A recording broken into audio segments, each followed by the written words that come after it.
बिस्मिल्लाहिर्रहमानिर्रहीम। आवाज़ ही आवाज़ आ रही थी, अम्मी आपकी बहुत याद आ रही है, वापस आ जाओ, हम आपके बिना नहीं रह सकते। अम्मी हम आपके बिना नहीं रह सकते, आप हमें खाना दें। तो आवाज़ फिर गूंजी कि तुम रो मत मेरे भाई, अल्लाह ताला हमारे साथ है। अब पूरी कहानी जानने के लिए वीडियो को आखिरी सेकंड तक ज़रूर देखें, लेकिन इससे पहले वीडियो को लाइक करें, हमारे चैनल अली हसन वॉइस को सब्सक्राइब करें और कमेंट में अपना और अपने शहर का नाम ज़रूर लिखें। दिन का वक्त था, सूरज अपनी पूरी रोशनी और हरारत के साथ चमक रहा था। ऐसे में 10 साल की बच्ची ज़ारा और 8 साल का आदिल कुएं से पानी की बाल्टियां भर भर कर घर ला रहे थे। उनके चेहरों पर थकान और मेहनत की लकीरें थी, लेकिन पानी उठा उठा कर भैंसों के आगे रखकर घर के आंगन में आए तो अंदर से ताई की चीख गूंजी कि जाओ पहले काम ख़त्म करो। दोनों ने दिन भर का तमाम काम ख़त्म करने की बजाय थकन के साथ जवाब दिया, ताई जी काम कर लिया है, बस भूख लग रही है। वो धाड़ते हुए बोली, भूख तो तुम लोगों को हर वक्त लगती है, जाओ पहले कपड़े धो फिर खाना मिलेगा। और यूँ मासूम बच्चे भूखे पेट थकी हुई हालत में अपने छोटे छोटे हाथों से कपड़े धोने लगे। ज़िंदगी उनके लिए एक सख्त इम्तहान थी, जहाँ हर लम्हा जद्दोजहद और सब्र की डगर पर गुजरता। 1 महीना पहले ही आदिल और ज़हरा के वालिदैन का इंतकाल हो गया था। दोनों के सर से माँ का साया उठ गया था। शहर जाते हुए ज़हरा और आदिल की माँ का एक्सीडेंट हो गया, जिसकी वजह से वो दोनों ही मौके पर दम तोड़ गए। और माँ के जाने के बाद ज़िंदगी क्यों ही अपनी रहमो करम पर उन्हें ले आई, जो निहायत ही शफाक थी। और फिर वो अपनी ताई के पास आ पहुँचे। वो शफाक औरत थी। आज भी कुएं से पानी भरने के लिए दोनों बाल्टियाँ उठाए चल रहे थे। कुएं पर पहुंचकर आदिल ने कहा, ज़ारा माँ की बहुत याद आ रही है और बहुत ज़्यादा भूख भी लगी है, चलो अम्मा की कब्र पर चलते हैं। सारा ने कहा, आदिल अगर लेट हो गए तो ताई से डांट पड़ेगी। लेकिन आदिल की ज़िद के आगे सारा को हार माननी पड़ी और दोनों कब्रिस्तान की तरफ चल पड़े। अचानक रास्ते में उन दोनों ने कुछ देखा। दोनों ने झुक कर उसे उठाया तो वो रोटी थी, क्योंकि रिस्क की कदर उन्हें खूब हुई। रोटी हाथ में लिए कब्रिस्तान पहुँचे। माँ की कब्र के पास आते उनकी आंखों से बेख्तियार आंसू बहने लगे। दोनों रोते रोते कहने लगे, अम्मा वापस आ जाइए, देखे आपके बच्चे आपको याद करते हैं, हमें बहुत भूख लगी है, हमें ताई बहुत मारती है। वो रोते रहे, फरियाद करते रहे, फिर उठे और कुएँ से पानी भरकर घर वापस आ गए। ताई ने कहा, अभी कहाँ से आ रहे हो? वो कुएँ पर वो भी गाँव की औरतें थी, इसलिए पानी भरने में लेट हो गए। ताई ने बचा खुचा खाना इनके आगे रख दिया। दोनों भाई बहन ने सब्र शुक्र के साथ किचन में बैठकर वो खाना खाया। यूं ही दिन गुजरते गए। एक रोज़ आदिल की तबीयत बेहद ख़राब थी, रात भर इसे खांसी और बुखार रहा और ज़ारा इसके सराहने बैठी रही। सुबह ज़ाहरा ने ताई से कहा, ताई जी आदिल की तबीयत बहुत ख़राब है, बुखार भी है, खांसी भी है। तो वो गुस्से से बोली, तुम्हारे पास पैसे हैं कि डॉक्टर के पास जाना है? कुछ नहीं होता, तुम जैसे मनहूसों को चलो जाओ और जाकर अपना खुद ही काम करो, खुद ही ठीक हो जाओगे।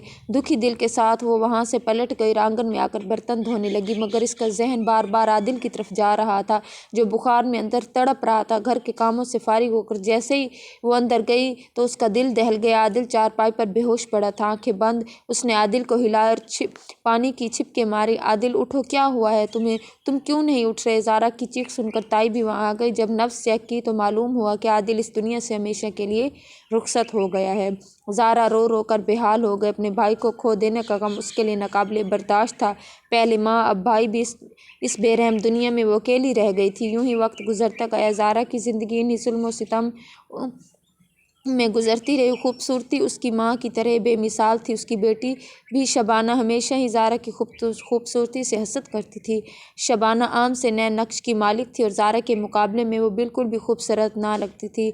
ज़ारा की खूबसूरती से वो जलती रहती थी। एक दिन एक अच्छा रिश्ता आ गया। ताई ने सख्ती से ज़ारा को मना किया कि मेहमानों के सामने तुम चाय नहीं लाओगे, मेरी बेटी शबाना खुद ले जाएगी। ज़ारा ने खामोशी से सर हिलाया, क्योंकि इसे इन सब बातों में कोई दिलचस्पी ना थी। मेहमान आए और उन्होंने वो सांवली सी रंगत वाली लड़की को देखा और फिर बेसाख्ता वक़ार में सबको जादुई अंदाज में मुतासिर कर दिया। ज़ारा की मौजूदगी में एक खामोश हुस्न और वक़ार था, जो किसी भी महफिल को बदल सकता था। लड़के की माँ ने हैरत से ताई से पूछा, ये लड़की कौन थी? ताई ने फ़ौरन कहा, ये हमारे घर की मुलाज़िमा है, यहाँ काम करती है।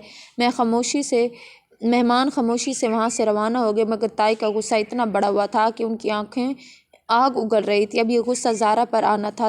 ताई का गुस्सा एकदम फुट पड़ा और उनके चेहरे की लाली आंखों की आग किसी तूफान की तरह भड़क रही थी। उसने ज़ारा को एक ज़ोरदार थप्पड़ मारा और चीखते हुए कहा, हरामखोर, मना किया था ना कि मेहमानों के सामने मत आना, फिर तुम क्यों आई हो? ज़ारा की आंखों में आंसू भर आए। वो लरजती हुई आवाज़ में बोली, ताई जी आप ही ने बुलाया था। शबाना के हाथ पर चाय गिर गई थी, मगर ताई ने एक लम्हे के लिए भी ना सुनी और फिर उस दिन के बाद जब भी रिश्ते वाले आते हमेशा ज़ारा की खूबसूरती की तारीफ़ करते हुए ये बात ताई और शबाना के दिल में एक कांटे की तरह घुसती जा रही थी। चंद दिन बाद ताई ने ख़तरनाक मंसूबा बनाया और उसके जहन में एक ख़तरनाक ख़याल परवान चढ़ा। ज़ारा को रास्ते से हटाना ही होगा ताकि शबाना का रिश्ता किसी शानदार घराने में तय हो सके, मगर ये सब करना मुमकिन ना था। रामपुर वाले तो आने वाले देखते और सवाल करते कि ये कानूनी तौर पर अगर यहाँ मौजूद है तो फिर ये कैसे है, ये कौन है। तो एक दिन उसने अपने मंसूबा बनाया और फिर उस ताई ने ज़ारा से कहा, जाओ कुएं से पानी भर कर लाओ। ज़ारा ने खामोशी से घड़ा उठाया और कुएं की तरफ चल दी। पानी भर कर वापस पलटी। अचानक किसी ने इसके मुंह पर रुमाल रख दिया और वो घड़े को उठाए वहीं गिरी और बेहोश हो गया। एक नकाबपोश आदमी खामोशी के साथ ज़ारा को अपने बाजुओं में उठाए वहाँ से चल पड़ा। ज़ारा बेहोश थी, दुनिया से बेखबर थी, नहीं जानती थी कि इसे कहाँ ले जाया जा रहा है। ये आदमी कौन था जो इसे अपने साथ ले जा रहा था। ताई घर के आंगन में मुतमईन बैठी हुई थी, तभी इसका फ़ोन बजा। फ़ोन कान से लगाते हुए मुस्कुराई। दूसरी तरफ से किसी ने कहा कि काम हो गया है, तो ताई के मुँह पर मुस्कुराहट छा गई। बेटी ने पूछा, अम्मा क्या हुआ है। ताई ने आहिस्ता मगर इत्मीनान से कहा, बेटी काम हो गया है, अब इस बदकिस्मत लड़की से हमारी जान छूट गई है। वो दोनों माँ बेटी खुश होकर जश्न मनाने लगी। ये सोचने लगी कि हम गांव वालों को जो भी कहेंगे वो हमारी बात मान लेंगे, इससे हमारी जान भी छूट जाएगी। दूसरी तरफ जब ज़ारा को होश आया, वो खुद को एक कमरे में पाई। वो कुर्सी पर बैठी थी और इसके हाथ बंधे हुए थे। खौफ और इज़्तिराब के साथ इसने अपने हाथ खोलने की कोशिश की और खुशकिस्मती से वो खुल गए। फ़ौरन इसने घर से बाहर कदम रखा, जहन उलझा हुआ था। ज़ारा ने देखा कि वहाँ वो एक जंगल में थी। उसे उम्मीद ना थी कि मैं कहाँ आ गई हूँ। वहाँ पर एक जो आदमी मौजूद था, उसे ये उम्मीद ना कि ज़ारा इतनी जल्दी उठ जाएगी। वो फ़ौरन ज़ारा की तरफ लिपका, मगर अगले ही लम्हे ज़ारा ने जंगल में दौड़ लगा दी। इसे अच्छी तरह समझ आ चुकी थी कि वो अगवा हो चुकी है। पाँव में कांटे चुभ रहे थे और आँखों के आगे अंधेरा छा रहा था। दवा का असर अभी तक बाकी था। अगले ही लम्हे वो किसी से ज़ोरदार टकराई। धुंधली आँखों से इसने एक नौजवान को देखा और फिर सब कुछ तारीख हो गया। जब दोबारा होश आया, वो लेटी हुई थी, अपने जहन को बेदार करने की कोशिश कर रही थी। खौफ और उलझन के दरमियान तभी वहाँ एक नौजवान आया, वही नौजवान जिससे वो टकराई थी आखिरी बार जंगल में। ज़ारा घबरा गई, दिल की धड़कन तेज़ हो गई। नौजवान ने नरमी से कहा, आप घबराइए नहीं, आप सिर्फ खामोश रहिए। वो आदमी शायद आपको अगवा कर रहा था, मैंने इसे आपसे बचा लिया, उसे आपको बचा लिया, और वो शायद आपकी ताई का नाम ले रहा था कि उसने मुझे ये सब करने को कहा था, लेकिन मैंने उसे उसी वक्त मना कर दिया। ये सब सुनकर ज़ारा की आंखों से आंसू बहने लगे। यकीन ना आ रहा था कि ताई अपने हसद और गुस्से में इतनी अंधी हो गई थी कि उसने जान से मारने की कोशिश की। वो रोने लगी। उस नौजवान ने पूछा, आप कौन हैं, कहाँ रहती हैं, आपकी माँ बाप कहाँ हैं, मैं आपको घर छोड़ देता हूँ। ज़ारा फ़ौरन रोने लगी और रोते हुए कहने लगी, मेरे कोई भी नहीं, मैं अपनी ताई के घर रहती हूँ और आज उसने भी मुझे मारने की कोशिश की। अब नौजवान उसकी कहानी सुनकर बहुत तरस खा रहा था। वो कहने लगा, आप मेरे साथ मेरे घर चले, मैं वहाँ अकेला ही रहता हूँ, लेकिन वहाँ बहुत सी मुलाजमें हैं, आप उनके साथ रह सकती हैं। ज़ारा ने शुक्र भरी निगाहों से उसकी तरफ देखा, क्योंकि उस वक्त उसके पास के अलावा कोई चारा भी ना था। दूसरी तरफ ताई की बेटी शबाना के लिए रिश्ता आया, जिसे उन्होंने हाँ कर दिया। शबाना की शादी हो गई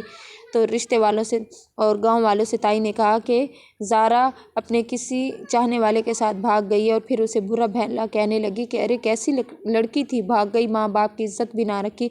जब ताई खुद मुतमईन थी तो और अब ज़ारा उस नौजवान के बड़े हवेली नुमा घर में रहने लगी। वो यहाँ काम करती और चंद मुलाजमों के साथ रहती थी। कुछ टाइम के बाद इस लड़के की दादी गांव से उसकी हवेली में आई तो कहने लगी, बेटा ज़ारा सब काबिले रहम लड़की है, तुम इससे शादी कर लेनी चाहिए। जब उस नौजवान ने ज़ारा के बारे में तो सोचा तो उसे पता ही ना चला कि कब नौजवान ज़ारा पर अपना दिल हार बैठा। इसे खुद भी खबर ना हुई। ज़ारा की खूबसूरती देखकर जो फ़ैसला कर लिया, इसने नौजवान को वो फ़ैसला पसंद आया। एक रोज़ उससे कहने लगा, मैं तुमसे मोहब्बत करने लगा हूँ, मैं एक सीधा साधा इंसान हूँ, यहाँ अकेला रहता हूँ, मेरे वालिदैन का इंतकाल हो चुका है, मैं तुमसे शादी करना चाहता हूँ। ज़ारा ये सब सुनकर हक्का बक्का रह गई। थोड़ी देर में सोच पड़ गई कि कहाँ वो झोपड़ी जैसे घर में रहने वाली और कहाँ ये हवेली और ये नौजवान। आखिरकार ज़ारा ने हाँ कर दिया। यूँ ज़ारा की शादी उस खूबसूरत लड़के से हो गई। जब दादी ने अपने पोते को साथ इसके साथ खुश और मुतमईन देखा तो वो भी मुतमईन होकर वापस अपने गाँव चली गई।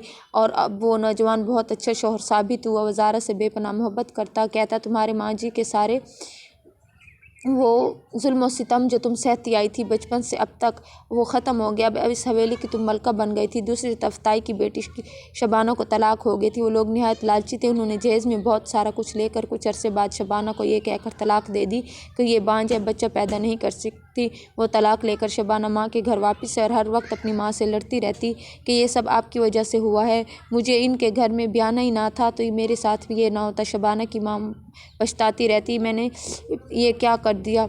एक दिन उसकी अचानक तबीयत ख़राब हो गई, तेज़ बुखार ने उसका चेहरा लाल कर दिया। माँ परेशान होकर शबाना की तरफ देखती तो कभी देखती रही और वो बेचारी उसी बुखार में तड़पती रही और तड़प तड़प कर जान दे दी। ये जब सब कुछ उसने देखा तो उसकी माँ चीखने लगी, रोने लगी। अपनी जवान बेटी की मौत के दुख ने इसे अंदर से अंदर चाटना शुरू कर दिया कि ये हमारी बेटी को क्या हो गया है, ये कैसे हो सकता है। वो बार बार खुद से सवाल करती, दिल तड़प उठा था मगर जहन में एक माजी का मंजर घूमने लगा और फिर वो मंजर उसे तड़पा रहा था। उसने भी तो ऐसे ही जान ली थी किसी की, किसी ने उसके आगे ऐसे भीख मांगी थी मगर वो खुद जालिम बनी रही। अपने गुनाहों का उसे शिद्दत से एहसास हुआ और वो फूट फूट कर रोने लगी। अब वो सोचती थी कि ज़ारा कहाँ थी, वो कुछ ना जानती थी। एक दिन ताई के दिल के मकाम पर शदीद दर्द उठा और उसे फालिज का अटैक आ गया। अब वो चारपाई पर बेबसी और लाचारी की ज़िंदगी गुजारने लगी। कोई ना था उसके खाने पीने का ख्याल रखने वाला, उसकी दवाई लेकर देने वाला। हर लम्हा इस इंतज़ार में रहती थी कि कब ज़ारा और इससे माफ़ी मांगे।